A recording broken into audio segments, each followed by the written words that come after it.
episode of Just Onside, and it's Friday. We're back. The Premier League is back. The international 2-week break. We can say goodbye to it. As always, I've got my main man, Ois. What sort of week have you had, Ois? It's been a good week, long week. Had a day off today, but it's looking forward to the weekend. And you're right, looking forward to the Premier League action. Should be fun.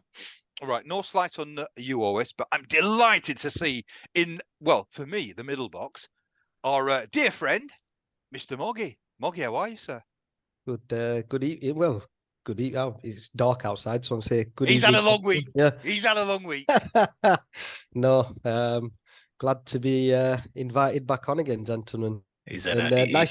Nice to see you too as well, because I don't see you guys as often as I used to at work. So it's always nice. You say he's had a long week. He's had a long 2 weeks, Ayub, after his team's back-to-back defeats. But, we'll be touching on that. We'll be touching on the wheels coming off for Spurs, or have they come off? All right, okay. So absolutely great to have you, chaps.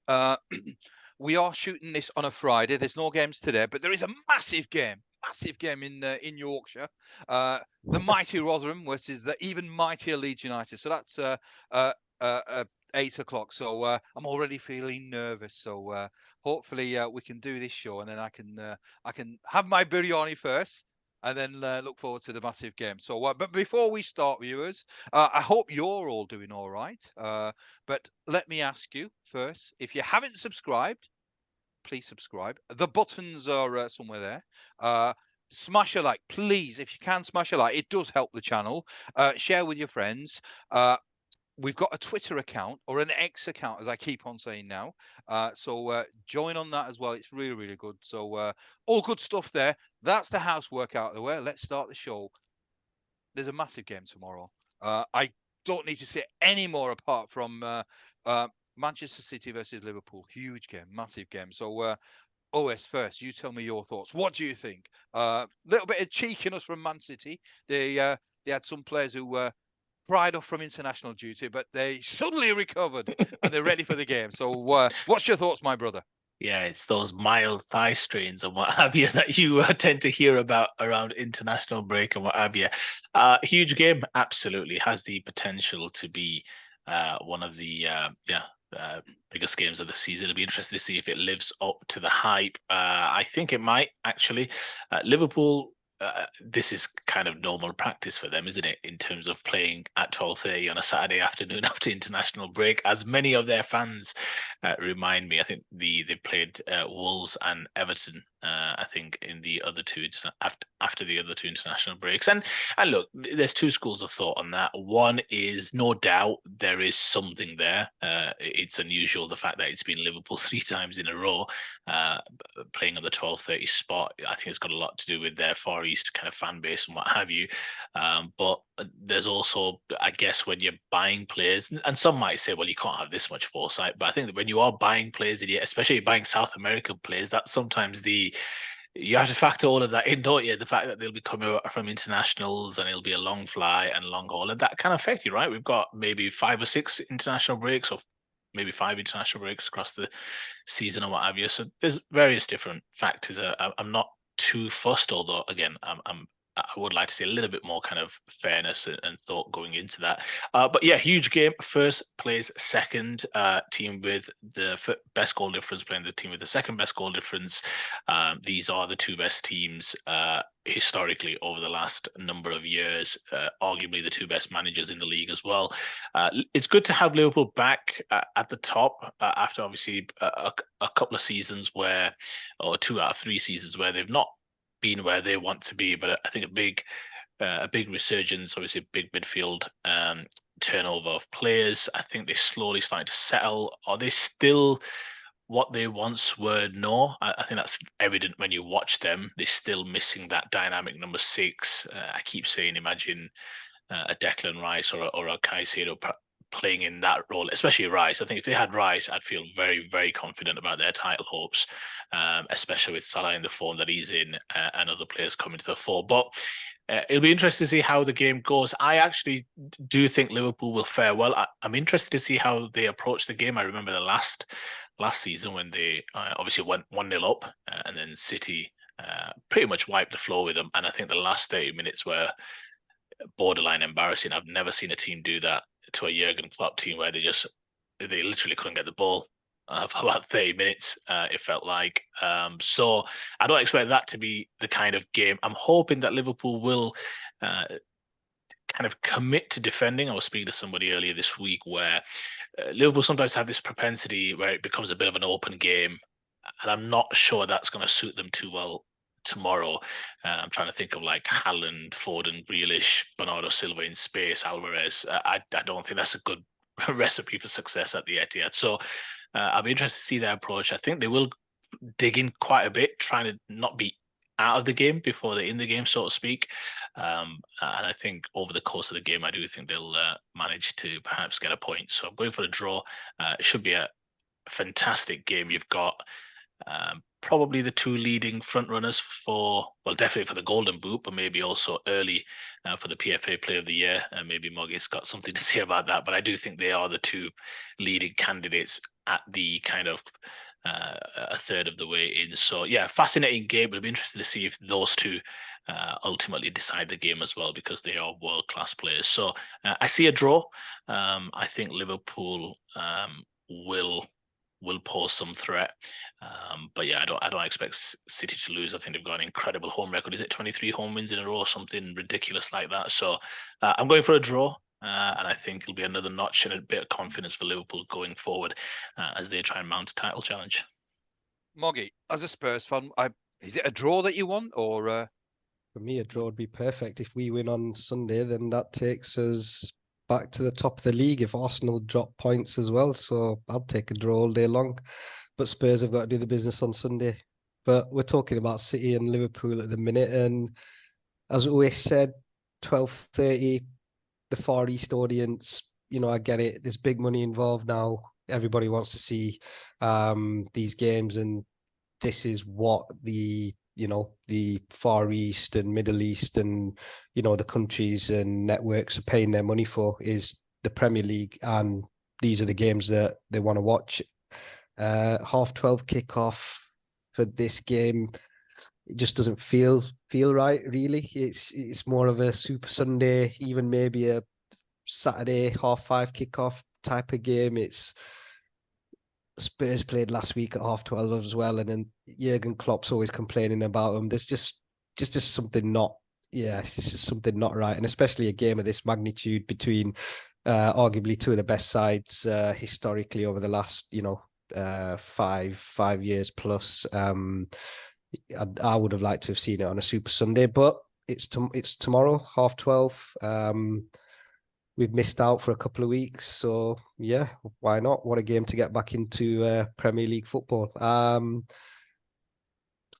As for a result, I know always said that Liverpool, he hopes Liverpool kind of, don't go all out attack and try and defend a little bit, but I don't think that's a Jurgen Klopp type of way to do things. And I think the teams that have historically got results from City have been teams that have given it a go in one way or another. Because I think if you're going to sit off City, they're going to pass the ball around. They're going to kind of pass you to death. And with the quality they've got, in the final third, they're always going to get that goal, whether it's 1-0 or whether they win 4-0. So Liverpool have done well against them recently.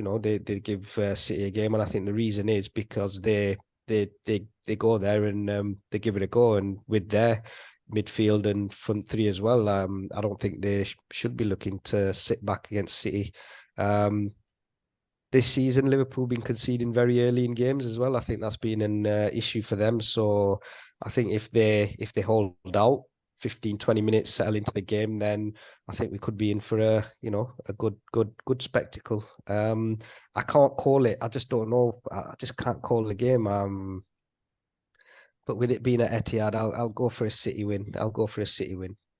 Just before you go, I think the challenge Liverpool have when you watch, at least when I've watched them a lot this season, is that when they play this slightly open and expansive style, as I often refer to it as a you play, we play type format, and there's just too many disconnects I still see where good teams, and it's going to be the good teams that will normally expose it, just find enough gaps where you could hurt them still. Now, what's helped them massively is Van Dijk's really, in my opinion, back to solid form, and still they've got arguably the best goalkeeper in the country, if not the world, and Salah's in incredible form, isn't he? So I think against average teams, middling teams, you can get away with talent, and they've got an incredible amount of talent. I think tomorrow's the litmus test, isn't it, when you're playing against the best team in Europe? And that's why I'd like to see them. I think they've got enough firepower where as long as they're solid, they could still spring City over the top. Again, Spurs were one of the best proponents of it, with previously Kane, Son, maybe Moura or Kulusevski in whatever iteration. I just think they've got enough going forward, but I think if they fully commit to just playing, I think City will get the better of them. They're just a better, well-oiled machine. I agree. But I think the better teams who have got finishers and players in the final third who can find the net will tend to do better, obviously, because these are the players that are, at the top of the game, can put the ball in the net, because City do give chances, and against the teams that are lower down in the table, the chances that they get, are their strikers are they clinical enough to put them chances away? And they're not. So against Chelsea, the 4-4, the last game that they played, I know it was at Stamford Bridge, I know it was away, but the amount of chances that Chelsea had in that game, for it to then end up 4-4, obviously, I think that game could have been like 6-5 or whatever. Do you know what I mean? So from watching City recently, they do give you chances, but it's just whether you've got that quality in your team to put them chances away, and Liverpool have that in abundance. So that's why I think it'll be I'm saying it's going to be a close game, but I'm still tipping City to take it. But let's see. I'm hoping for a draw. I hope Uwais is right, but something tells me at Etihad, City potentially with the midfield will just be that little bit. We'll have that little bit too much, I think. Just before I sort of talk about what I think about the game, it's something that Liverpool fans, obviously Klopp always goes on about it. This 12:30 on a Saturday, is that? Do you think that Liverpool are a club that perhaps has been at the wrong end of these 12:30 starts? I think his issue has been mainly that it's after the international fixtures where he's got the 12:30 kickoff, and he's got the players coming from South America who are potentially coming back like midnight last night and not even having like a day's training. And I was listening to Kevin Nolan on TalkSport, and they were asking him about the exact same thing, and he was saying they've got the lad Alvarez, is it, who's Mexican, I think he's playing, but he was saying, look, they're flying back first class. They're sending the masseuse and deep tissue specialists out there to fly back with them, and the nutritionists to fly back with them. So they're looked after to the highest, of caliber that they can be now, because they're the assets and what they're worth now. This is what the teams have to do. So, they, like I said, they're flying back. They're not in economy. They're not got their legs squashed up. They're nice, comfortable. They've got the best care.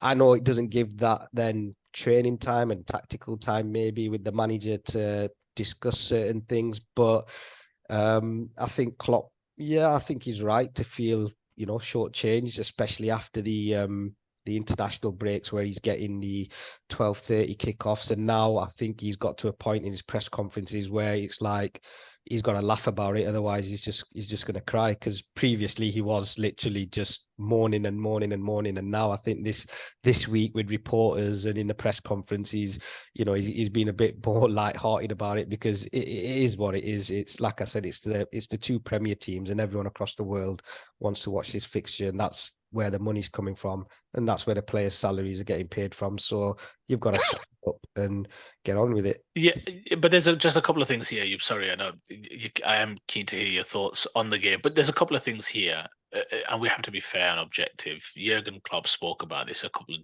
actually halfway through the international break, where he spoke about from both sides, where he said, look, it's a game between two elite teams, and from a quality perspective, in terms of performance, in terms of what you expect, standards and all the rest of it, he said it's not a 12:30 Saturday game after international break where both sides have players returning, especially from South America. I think that's the key. Now, my understanding is that Liverpool and some of the other clubs have an arrangement where, there's a kind of a chartered flight that picks up some of the players, so they all actually fly back together as well, even from opposing teams. So if, for example, Edison travelled this week, and I know there was a huge game against Argentina, but let's say, I think Alisson played, but let's say if Edison was also in the squad, which I think it was, they'll have travelled back together. So I agree in terms of the flight will not have been economy, as Moggy says. I think he was just simply talking from an objective perspective first, just about the fact that this game probably deserved just a little bit of, I guess, a more appropriate measure in terms of just maybe an extra day or what have you. And there is something to be said about the integrity of the competition. Let's be fair, it is morning, you might argue, but there is something about where if you're constantly playing a day before, we see this at Christmas all the time, don't we? Where sometimes a team will get like a 2-3 split, if that makes sense, whereas another team might get a 2-2 split, and they'll get like an extra day of recovery. And when we're holding our teams to such critique and analysis and criticism and all the rest of it, we do need to also evaluate whether or not they're getting a fair crack at, games and what have you. They've played Wolves 12:30 after international break, Everton 12:30 after international break, and now after the third international break, they're playing at 12:30 again. So I would at least argue it's not fair. Now, I would argue you can also think about whether you should be buying so many South American players. I think that would be a bit harsh to put that against them. I mean, you're going to try and get the best players out there. But I think he was just talking more from a neutral standpoint, that it's, you do get a few tired performances after, especially for some of the Brazilian lads and the Argentinian lads, quite a bit of emotion during the week as well. Yeah. I think the Arsenal-Brentford game was supposed to be scheduled for 12:30, and Sky have taken, obviously, this game at 12:30 when usually it's TNT Sports who usually show this game, and TNT Sports are going to show the 5:30 game on Saturday instead of Sky. So that's been changed around as well. And I know I've read online and stuff, articles, official articles, that it was based on crowd trouble, because I think at the last City Liverpool game there was I think it was a young girl or somebody who got hurt badly with a drunken yobbish behavior, whatever it was. So they've kind of put it down to it being an early kickoff and not giving people time to be as drunk. But I don't think that stops people or fans nowadays anyway. But that's what I read. But look, like I said, it is what it is. It does seem a bit unfair for Klopp. Everyone has a go at him for mourning, but he's just protecting his players, he's protecting his club, and he's just saying how he feels. And Oais made a good point there about the integrity. And you want the players who are showcasing themselves in this fixture to be at their elite optimum level of performance to then put on that show that we all want to see, right? Yeah. How do you see the game going? Are you? First, I'll just quickly, I think, offer my thoughts on that 12:30, but it's very quickly. Unfortunately, if you are in bed with the devil, and I consider Sky Sports and TNT, all of these, this is the reason why they get enormous salaries. So I have absolutely no sympathy, and it was exactly. The point that Moggy made about the travel is exactly what I would say as well. I've travelled. I've had the privilege of traveling business class, not even first class, business class, to Dubai. I could have played a game straight away. As soon as I landed, I could have played a game because it was luxurious. It was comfortable. It was a 7-hour flight. What about when you've travelled on the private jet, Ayub? Yeah, absolutely, yeah. So it does make a huge difference. A game of what? A game of what? Chess? Connect Four? Monopoly? What are we talking here? Yeah, it really is. So I'm never ever going to actually sort of somehow sort of feel that these are sort of poor souls who are travelling, as Moggy said. It's not economy class. How dare you compare yourself to elite athletes? I mean, just the sheer audacity of this guy. It's and when I landed, they said the fat lad has landed. But onto the game, onto more serious matters, onto the game. I mean, it's certainly not going to be a cagey and attritional affair. I think in the DNAs of these clubs, it's playing pretty much expansive football. It's to try and win the game. And I think the fact that they have been on international duty, or at least many players have been on international duty, it's a 12:30 kickoff. I think that actually even lends itself to be quite an open game. I've got a feeling it might be very similar to the Chelsea Man City game. It's going to be open. I think there's going to be plenty of goals.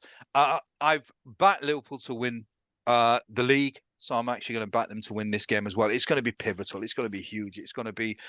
It really is, to me, at this moment in time, the game of the season. I've got a feeling. Can we get a scoreline off you? Oh yeah. I think 4-3 Liverpool. Oh wow. Yeah. I don't think there's many 4-3 games at 12:30. We'd have to look into that. We'd have to do some analytics behind that one. And I'm pretty sure there's. I don't do analytics. So I think it's going to be a cracking game, an exciting game. Probably plenty of mistakes, because if players are perhaps not right at it, there's likelihood of mistakes. But I think it's going to add to the entertainment. I'm backing Liverpool. So I think it's going to be a cracking game, 4-3 Liverpool. It's going to end up nil. It's going to end up 0-0 after this.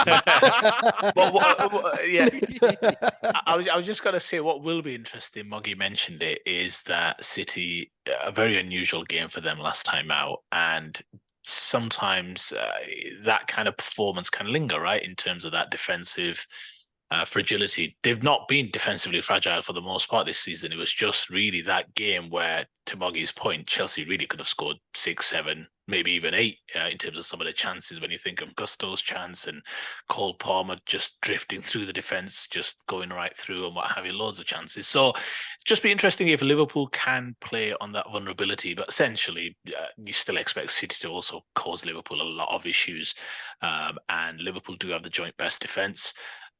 But City have the best attack, so it'll be a very fascinating game, and it's always incredible, I think, for these two managers to go head to head, because there's obviously a lot of respect between the two as well.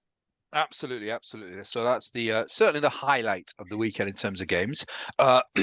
We've got Moggy, so it would be rude not to obviously indulge Moggy in his beloved Spurs. The wheels have come off. Do we have to? The wheels have come off. Moggy, what's your thoughts? I think I was on the podcast last time after the Chelsea game, right? And I said that 10 minutes in that Chelsea game just ruined us. And I watched our game against Wolves, which was a 12:30 kickoff. And for the first 5 minutes, we were playing some good stuff. We scored a really good goal. And then we cut Wolves open again, and Son scored a goal and he was offside. And then after that, it was literally, I don't know what happened to us. And I think it says a lot that I think we had just one signing potentially playing, and it was literally the old Spurs again. You got Dier and Davies at the back, and it was just, it just was not. It wasn't a good watch, to be honest. After the first 5-10 minutes, we just looked like we went into our shell. We were missing Maddison. We were just missing that little bit of a spark. And look, we've got Villa on Sunday. I think if it was at Villa Park, I'd be thinking, this is going to be a lot harder, because at Villa Park, they're absolutely flying. Villa, being at home, it's just giving me that little bit of hope. And then after that, we've got City. So, we lost to Chelsea, we lost to Wolves. If we don't pick up a positive result against Villa, and then we're going into the City game, you could be right, Ayub, the wheels could well and truly be off.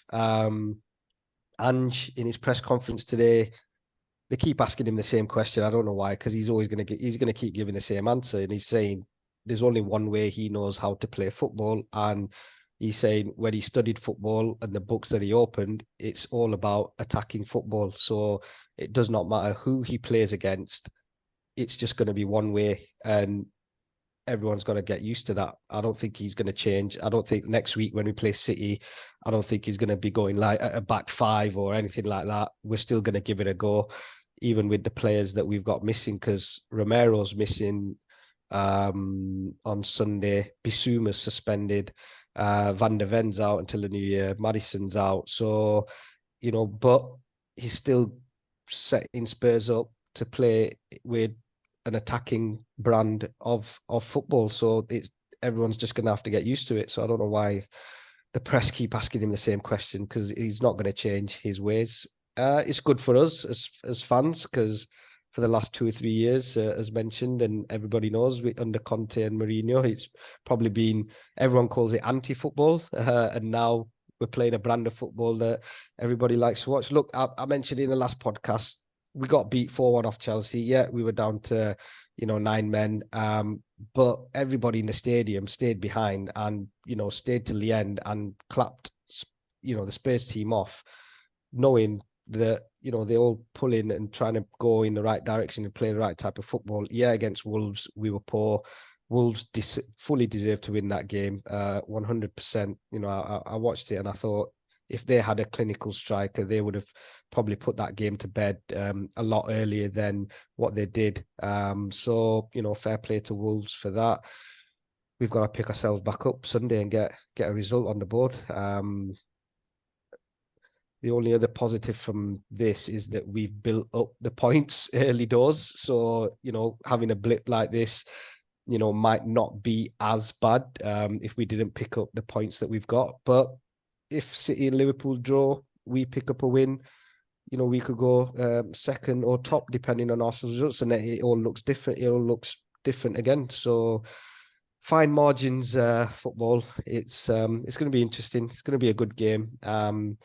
Unai Emery's got Villa playing some really good stuff, and he's assembled a good squad there with a good set of players. Ollie Watkins, I'm a big fan of his. Diaby, who they've signed as well. McGinn's a good player. He's got his back. But he lost Tyrone Mings, but he's got, is it Pau Torres at the back? Pau Torres, yeah. Yeah, and Martinez, Argentina's number one. So it's a good side. It's going to be a good game, and it's going to be a good test for Spurs to see where they're at. Because we've got to get used to not having Maddison and Van der Ven until the new year. And Bentancur, I think he played 90 minutes in midweek, and he came on against Argentina as well. And your man Bielsa, who's the coach of Uruguay, basically said that Bentancur is one of the best midfielders in terms of what he offers as a number 6 and a potential number 8, and even could be a number 10. He's got it all. So him being back fit and being able to give us 90 minutes could be a massive plus, and we might not miss Bissouma or Maddison if Bentancur, is playing the way we know he can play. So let's see, be a good game. In terms of the wheels coming off, 2 games, 2 losses. I can see how it looks. I'm getting a lot of grief at work from United fans who I've been having a bit of banter with to say that we're going to finish above you. Not naming any names. Bilal, if you're watching this, me and Bilal have got a deal where if Spurs finish above United or United finish above Spurs, one of us buys the other one the new top or new kit for next season. So I wished him luck before we left work today. He didn't wish me luck back for Spurs. So it's sounds like Bill. It's why we love football, right? The banter, and if I wasn't going to come in with my chest out with the way Spurs were playing and stuff like that, then it's no fun, is it? That's what makes it. And football's a game of opinions. It is what it is. It's everyone's got a different opinion on the game, and that's what makes it so interesting. And obviously podcasts like this, the different opinions we have as well. It's what makes the game what it is.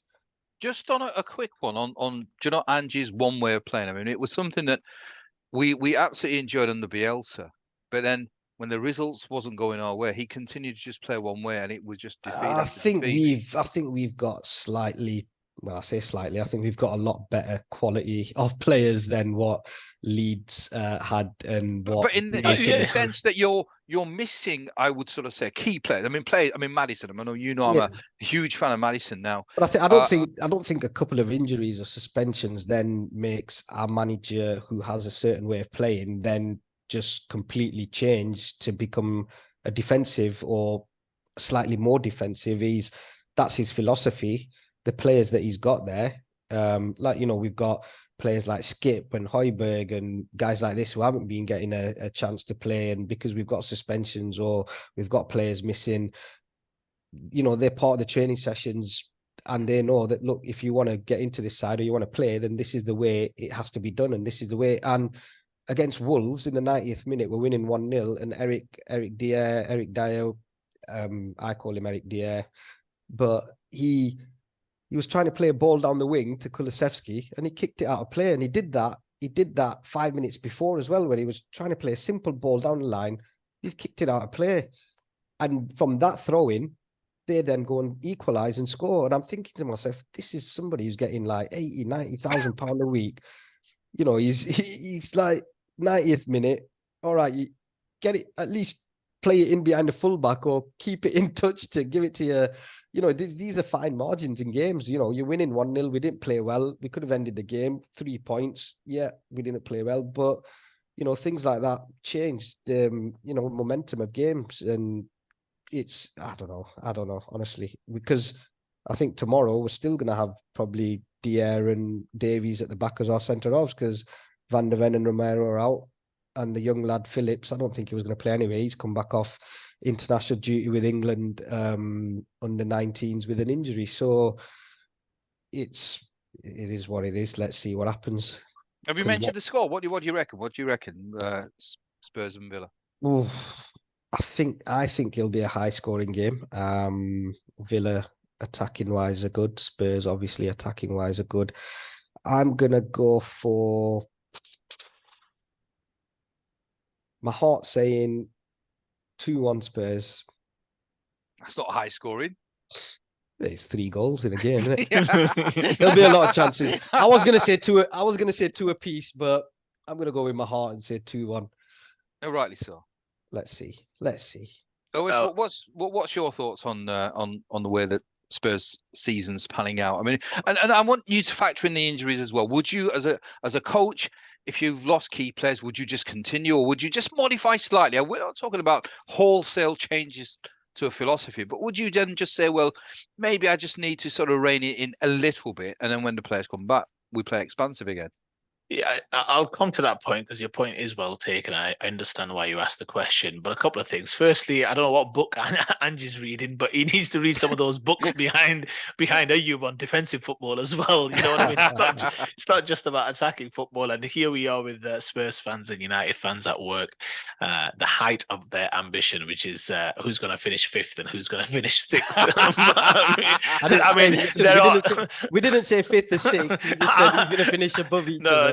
That's me ad-libbing, because that's what it's going to be essentially. But no, all good stuff. But Ayub, your point is well taken. I can understand what Ange is doing. What he's doing is implementing certain standards and certain expectations across the board, across the entire squad, that this is how we're going to play football. And it's one of those situations, isn't it, Ayub, where if you lose trying to play the right way, quite often you'll still be applauded off for the time being, whilst expectation is what it is at Spurs, which is still, fairly tempered after the best player, arguably in the history of your club, leaves the club for pastures new. And it's also the other way, where if you're going to sometimes win games, but you're playing dour football, quite often the club, the fans are still not quite as energized or as engaged as they would be, right? And that's the fickle nature of fans. Some may say it's a results business, but it's also an entertainment business as well, and a very costly entertainment business when it comes to fans consuming football. So your point's well taken. I think what you want to see from your manager is the ability to kind of change tactics, change strategies depending on the players that are available, and ultimately find different ways to win games, right? You saw Arteta being praised for how he adapted against Chelsea in terms of going a little bit more direct. They were woeful that game for the most part. Went a little bit direct once they got the fortunate goal from Rice, and Jamie Carragher was waxing lyrical about Arteta's adjustments. And sometimes, you're not on your A game. You've got to find different ways to win games. I like what Ange is doing, but I do agree with your point, generally speaking, that ultimately Spurs do not have a level of consistent talent across the board where when they get one or two injuries, that if you keep playing the same way, you're going to get done a few times. It's as simple as that. And having watched Spurs quite closely this year, they're definitely playing a very entertaining brand of football, but still they've been a bit unfortunate with one or two injuries. And all of a sudden, as Moggy mentioned, the level you can tell it just drops massively. Let me put this to you then. We're winning 1-0 against Wolves, not playing well at all. It's the 90th minute. We're into the 90th minute. We're still winning 1-0. 5 minutes injury time. Spurs can't hold out. Do you think Ange's telling them to still carry on and go out and all-out attack? Is, like I mentioned, is Ange isn't telling Dier to play a ball down the line but kicking out a player? Do you know, that's what I'm saying. Like, we could have won that game not playing well, and we would have defended a 1-0 away to Wolves, and so it would have been a lot different. I don't think the fact that we were trying to play all-out attack football is what cost us that game against Wolves.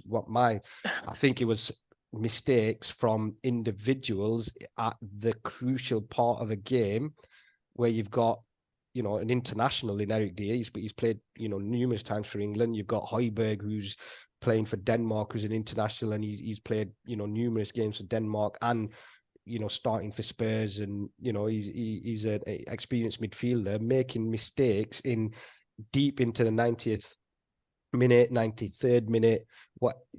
I'm saying them are the kind of, I don't think that's Ange from the sidelines saying to Spurs, keep going. Do you know what I mean? No, for sure not. I don't disagree with you, but the point is, if you keep hammering the message home consistently in training about that you're going to play a certain way, and I don't have any qualms with it, it's got you a couple of points off the top, and we're already a good way into the league. Spurs are in a position where many did not expect them to be. So it's clearly it's worked. I think the issue isn't to your point, they are individual mistakes, individual errors, but there's a reason why Eric Dier is not in the first team, nor does he really want him to be even in the second set of centre-backs. And that is because Ange believes he's not the right player for Spurs Football Club. He can't turf out 11 to 15 players in one summer window. It's going to take a few transfer windows. All I'm saying is, there are times in games, to your point, Wolves deserve to win the game, but there are times as that clock's ticking and as it was kind of drifting to the 87th, 88th minute where you're thinking, you know what, let's just have two banks of five and see if Wolves are good enough to break us down. And I've always felt this. There are games and there are some instances where you can just be pragmatic for a little bit of time. I've asked Liverpool to be this tomorrow. I'm interested to see if they are, where you're just willing to say, look, we just want to be 0-0 at the 30-minute mark, because at that point, the Etihad will be a little bit quiet, a little bit more kind of calm. The game settles into a certain rhythm. Quite often, I just think Wolves were in the ascendancy. You're 1-0 up. It's away from home. Any away win in the Premier League is worth, it's like gold dust. And you knew after the Chelsea win that Chelsea loss, I should say, that you just need an ugly win. And we were there, we were watching it. And it was just a case of just play a bit. I don't even want to say negative, but just be very pragmatic. Two banks of five, Wolves, you're going to have to break us down. And what do you get? You get a runner from midfield, one touch, bang. You get another runner from midfield, first touch, bang. And it's that management of the game, and that takes time and experience. And some of those guys do have experience, but I just mean that's where sometimes the coaching message, or consistently talking about front foot, we're going to try and score a second, it's 1-1, don't worry, we're going to try and nick the win. Where it could have been another day where you're like, we didn't quite have it today, they've equalised, you know what? Let's not concede another, let's take a point, lick our wounds and go again. And it's that, I think that over time, Spurs fans will want to see. It takes time, but I think that's a slight adjustment that I think, you may wish to see moving forward. Yeah, no, I agree to a certain point, but then I also agree that do all players at 1-0, and I keep saying this, at 1-0, deep into injury time, experienced players should potentially then be looking to drop that 5 yards or whatever deeper anyway, to think that, hold on, let's protect this regardless of what the manager has said. Like I don't think the manager stood on the sideline at 1-0 in the 91st minute saying, I want you to go and get a second. It's, you know, as experienced players there, they should have been talking to each other. It's like, you know, let's drop in, let's defend, let's be sensible, let's put the ball over the back of the fullback's head instead of kicking it out of play. So that is. But let me ask you this, yeah? Who is the single most important person in the entire Spurs kind of playing and coaching staff? Or in terms of that entire kind of contribution onto the pitch? It's Ange, innit? And it ultimately, now that Kane's left, and he leads by example. He leads. I'm not criticizing him. Yeah. I just think there's something about a style that over time, it's a bit like Klopp at Liverpool. You could see his style quite often in those teams, in those amazing teams. And you take the rough with the smooth and all the rest of it. And Spurs have been amazing this year. I'm just saying, you would have liked to have just seen them manage that game out. And I don't mean even from the win. I just mean once you get the 1-1, it's just a case of, can we just take a draw, move on, crack on, we get a point, there's still a little bit of momentum. Now that's 2 defeats, and to your point, playing against 2 very, very good teams next with Villa and City. So it's that kind of smarts that you have to show sometimes to say, look, let's not get into a rut here. We're not quite at our best. We're missing a couple of key players. Let's take a point and be off with it. Now the back-to-back defeats, 2 defeats, could be 4 defeats soon potentially. So let's see. Are you Spurs one of your 8 teams to challenge for the Premier League title this year? How do you see it?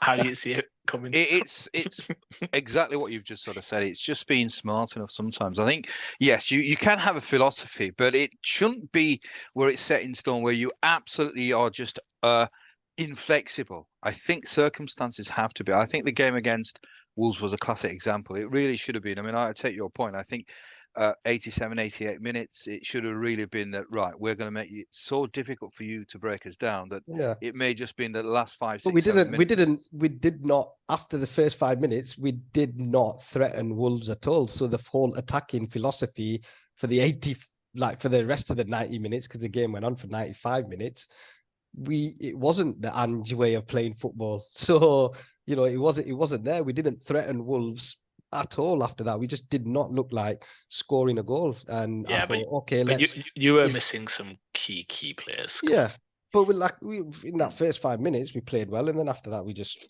stopped. I just don't know what happened. I think it's Wolves. Give Wolves credit, because I think 100%. They've been throughout the season. I mean, they've had some really, really good performances. Sometimes the results. They beat City. They beat City at home, right? Yeah, absolutely, and then they should have beaten Manchester United at the start of the season as well. So there's been many, many games, even against Liverpool as well. If I think I forget the name, was it Cunha who should have scored? Chance, yeah. Was pivotal, really. Yeah, absolutely. So I think they're a good side. They've got a really good coach. Say that again.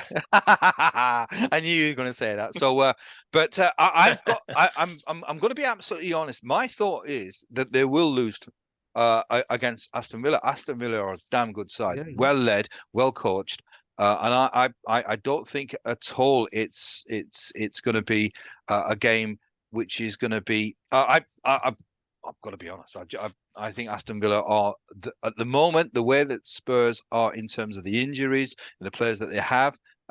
To me, if Eric Dyer is playing, it's a poor side. That's the way I look at it. So I've got a feeling that it doesn't matter whether it's away, whether it's home. I think Aston Villa, in my mind, are the favourites. Man City, it's too tough a game. So I think come the game after City, you'll be probably looking at 4 losses on the bounce, and then really questions have to be asked, because I think for all the good work that Ange has done, if he keeps, I think what's the frustrating part for me, if I was a Spurs fan, is this insistence that Bielsa had as well.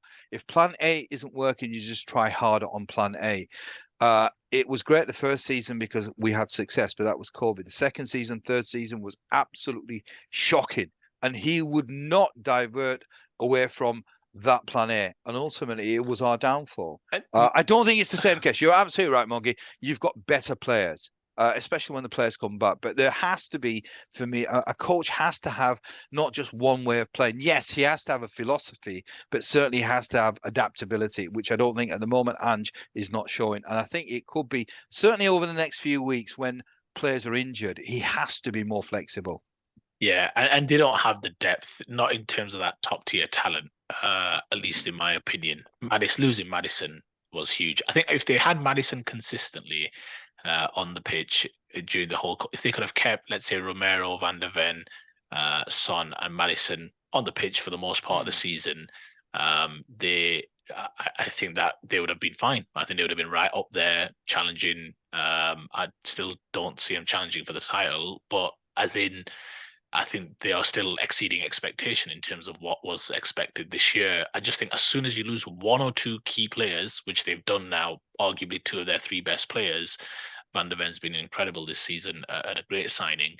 Then there's just this drop off. Like Moggy mentioned, you've got Davies and Dyer who've been there for many, many years, and they're just okay players, aren't they? So that's all it is. So yeah, I think I'm with you. I mean, there's not going to be any pressure on Ange. Let's be clear. It's a big game. They'd like to win. I think they just need an ugly win, to be honest with you. Any type of win. Villa did lose a couple of weeks ago to Forest unexpectedly, but a huge game, 4th against 5th. Villa do have a better goal difference than Spurs, but you're right. If they lose this one, that next one looms large, and that will be a tough one. So you would expect 4 in a row, to be honest with you. So there would be some questions asked, but let's see. Thanks for the positivity, guys. Is that why you called me on? Is that why you called me on today? You are about as optimistic a fan as you're gonna get. And I know if you lose on Sunday, you're gonna be like, we're definitely losing this next one. Hey, where's City's bogey team?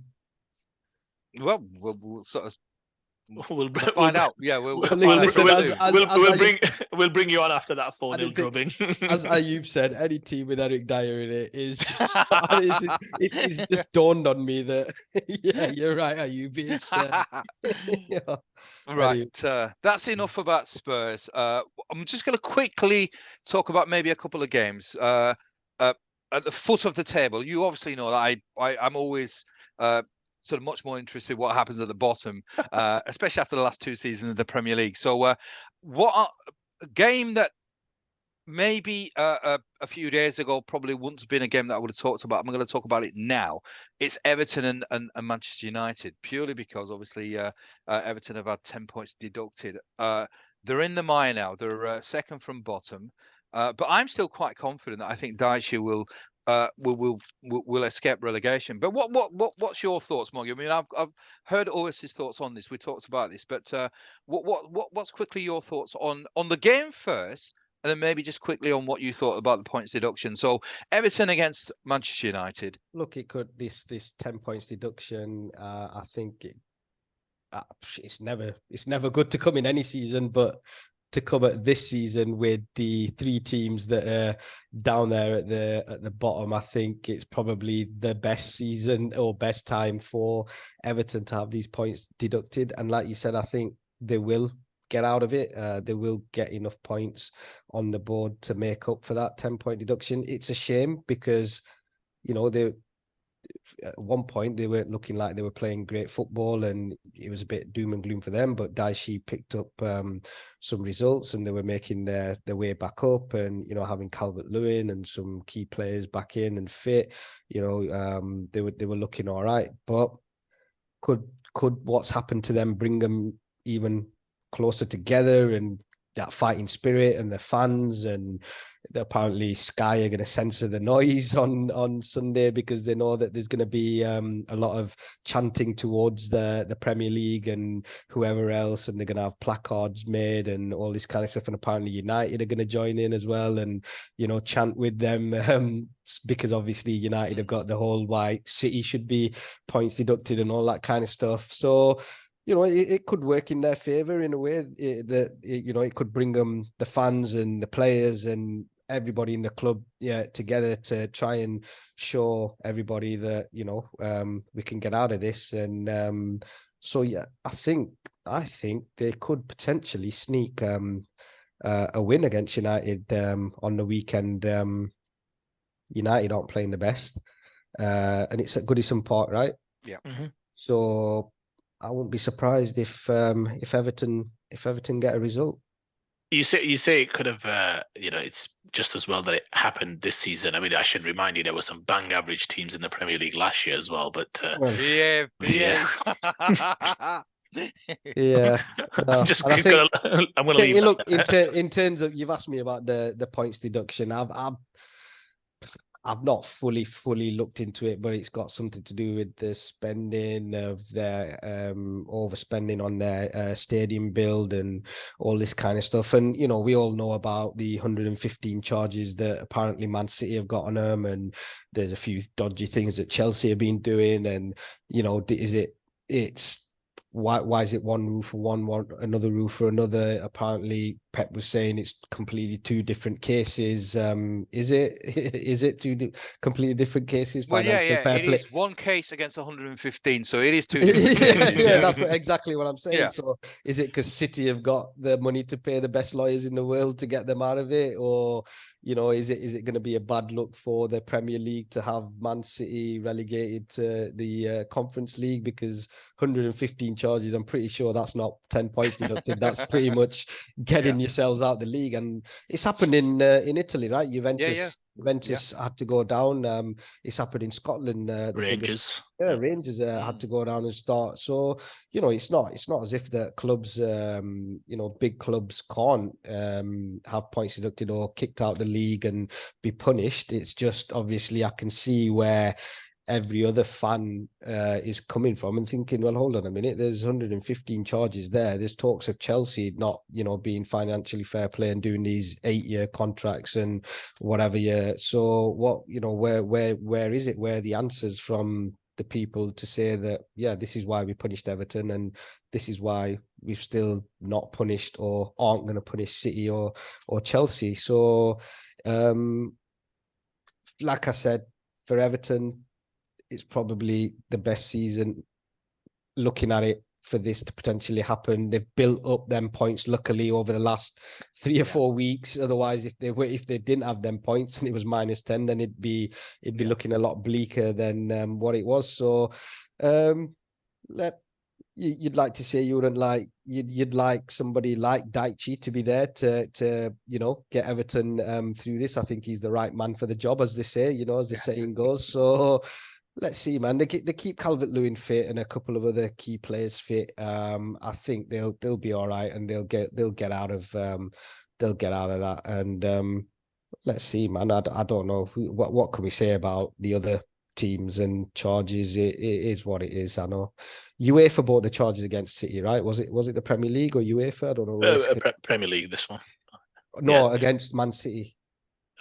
Well, currently it's the Premier League with the 115 charges, but UEFA had previously bought it, but obviously Man City got off on a technicality. So just makes you think, one charge for Everton, bang, 10 points, 115 charges for Everton. Is it because, City, is it because it's taking longer to look through every single one of them charges? Or? Well, I think the slight difference is that those charges against Man City were brought earlier this year, whereas actually the Everton charge is based on their kind of accounting period until 2022. Yes, even City's is from many years ago, but I think the Premier League and Everton have actually been in consultation for at least 8 to 9 months regarding sanctions that were coming. So I agree, the City one, I mean, I think Man City keep trying to kick it down the road, but there's no statute of limitations, so they will have to have their day in court at some point. So, just a quick yes or no then. Do you think Chelsea will get punished with a points deduction or potentially out of the league? Yes or no, Wes? I need to do a bit more reading on the Chelsea one because that's a story. City. I'm City. Or City. I think that they will be relegated. Yes. Okay. Are you? What's that? Sorry. And I'm not sure it's going to be just to the Championship as well. Oh, you think? I was asking, quick yes or no. Do you think City will be punished with a points deduction or kicked out the league? Whenever it happens, whether it's next season with what's happened with Everton, I think now I'm much more inclined to believe that there will have to be some sort of punishment because it set a precedence. I mean, it just is. There's going to be too much heat from clubs, because if Everton have obviously had sanctions against them, then it almost makes it impossible, because I can't believe from the 115 there's got to be something that Everton will sort of say, well, look, that's similar, that's similar, that's similar, that's similar. If you've docked us 10 points, and you're absolutely right, if Everton have been docked 10 points for one offence, this has to be. I mean, it's going to be interesting. It's going to be interesting seeing Pep and Haaland at Morecambe away. Well, yeah. So it's the problem always is setting a precedence, and I think it's going to be. I'm intrigued to find out how this plays out now, because like you mentioned, Chelsea as well. So there's a number of maybe sort of clubs that perhaps are thinking now, well, Everton have got 10 points. Maybe it's going to be something that affects us as well. Yeah. So it's going to be interesting. Now it's got me. It's got me for some weird reason going to be looking out for Everton's results. Although obviously I see all the results anyway. I know what's happening, but I'll be kind of rooting for Everton to kind of get out of this now. Whereas before last season, I was thinking, you know what? They're not playing good football. They've been here a long time. They're not doing anything to kind of change it. Get relegated, Everton. But now we could have said that about Spurs last few years, to be honest with you. But, based on that, we were never that low. We were never that low down. Based on that criteria. Are you just very quickly? A couple of big games at the bottom of the table. We've got Luton at home to Palace, Sheffield United, I believe, home to Bournemouth, which is a huge game, isn't it? But these are the games, Ayub, Luton, Sheffield United, that they'll be looking at to try and get some points, right? Luton have shown that they've been plucky this season. We watched them. Yes, you might have another word to describe their performances, but even still, they seem to manage to stay in games. How do you see those two games faring? And I'm sure you agree, these are those games, right? They've got to start picking up some points. Yeah, I mean, the main one certainly that catches my eye is the Sheffield United Bournemouth one. That's the big one. That's the real. And if Bournemouth do happen to win that one, after beating Burnley as well, I think they'll be safe. Honestly, that's how I think the way it will be, because it is so difficult to get any points at the bottom. So really, if Bournemouth happen to get 3 points, I'm not sure what the difference between will be from them to Sheffield United, but it really will be a gap too big, I think, even at this stage of the season. Luton, they're an interesting sort of. I mean, we saw them against Man City. I mean, they were horrific. They were awful. But as you said, they got beat 1-0, and they scrap. They play hard. They certainly give it everything. I mean, we obviously saw sort of close quarters. Townsend, Barkley, two sort of guys that perhaps are at the twilight of the career, but who are decent football players. But they worked damn hard. I mean, Townsend was running around everywhere. He was giving it everything, and everything else as well. I mean, Clayton Morrison. I mean, you know what his secret is, right? Are you Townsend? No. What, the hair transplant? No. He eats chicken feet. Oh yes. Oh yeah. I did read that. Apparently, he's got some good nutrients, and it's good for you. Do you think that's what's made his hair grow back? Oh, that might be, I don't know, a visit to Turkey, I think. Yeah. Ayub's going to be telling his missus, forget the biryani, can you put some chicken feet on? Well, that's what Ayub was... That's what making the hair grow back. Yeah, that's what Ayub was probably having on that private jet when he claims I could have just played a game just like that because of those chicken feet. Yeah, exactly. But they've certainly... They're committed to the cause, whether they've got the ability. I mean, I don't think they have. I mean, we watched the game. I mean, big Clayton Morrison. I mean, he's on the highlights. He's looked decent. Watching him live, he's a donkey. He's a donkey. Come on, steady him. I hope he's not watching. If he's watching, I apologise and I use me off. And I'm sure it's Carlton Morris. So come on. What did I say? Yeah. Maybe I'm thinking of his brother. Yeah, exactly. Clinton Morrison. What you were thinking of? But it's I mean, sort of, Moggy, you alluded to the fact that for Everton, it's just fortunate that they've got points deducted when they've got quite a lot of poor teams at the bottom. I think Dyche almost revels in this. I think probably Dyche was thinking, do you know, when they'd had that nice run of games, he was thinking, this is quite boring now. Mid-table mediocrity. That's not me. He's probably loving it. Deep down, he's loving it, thinking, yeah, this is a scrap that I love. They'll be safe.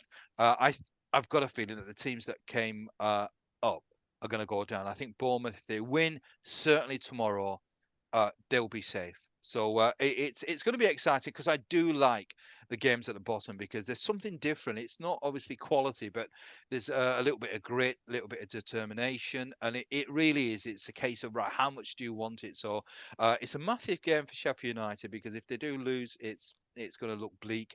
But I've got a feeling that they might just sort of do a number on Bournemouth because they had, I think, the last couple of games they'd had one victory, one draw. So they're playing okay. They're scrapping, they're fighting. Not sure about if they've got the quality, but certainly they're not. There's enough commitment there. So I might just sort of feel that they might just sneak a victory with the odd goal. It's what makes our league. I say our league. It's what makes the Premier League so good, right? Absolutely. Everything to play for everywhere. It's very tight in the top six. It's tight near the bottom, and with Everton with these 10 points getting deducted and getting dragged back into it, it makes that quite exciting. And then with the Europa Conference leagues where it's extended it down a little bit more, it's giving teams who are like in that middle section of the table something to play for. So there's always, it's what makes this league what it is. You just don't know. Absolutely. On that note, I think it's a beautiful time to call it a day. It is the best league in the world. And thankfully it's back tomorrow, but there is a big game tonight as well, which I'm getting. Give us a quick prediction. Now. Quick prediction, are you? Today on 3-0 Spurs. Yeah, nice easy win. It should be. But this is Leeds United Football Club. So thank you as always for joining us. As always, a pleasure to listen to your thoughts. Moggy, an absolute delight as always. So we'll have you back on in probably 2 games time when the wheels will have come off. My phone might be off, Ayub. You might have to come and find me at work. All right. Okay. So as always, smash a like, do all the good stuff. I've said it at the start. So do all the good stuff. Subscribe, like, share with your friends and all that kind of stuff. So until the next time, look after yourself. Have a great weekend and stay on side.